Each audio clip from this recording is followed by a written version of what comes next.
Hello everyone, welcome back. In this video, I will show you how to connect Solana wallet to TAPSWAP.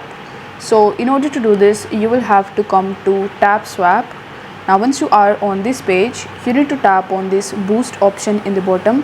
Then you just have to scroll down a bit and you can complete your daily tasks. After that, once you tap on this tasks option, you just have to select any of the tasks. So the first task over here is of connecting your Solana wallet with it. So you need to tap on the connect wallet option and then you will be landed on this page. Now over here you can either click on the start mission option, and in return you are going to get 1 lakh tokens. So you just have to click on the start mission, or you just have to click on the go button. Now once you do this, you will be landed on this page where it will ask you to connect your TAPSWAP with your Solana wallet. So you need to tap on the connect button. After that, you need to select your Phantom wallet and then you just have to tap on the just once option.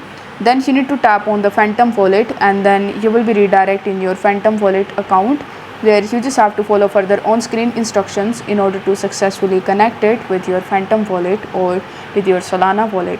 So I hope this video was helpful, and if it was, then don't forget to like the video and subscribe to the channel. Thank you so much for watching.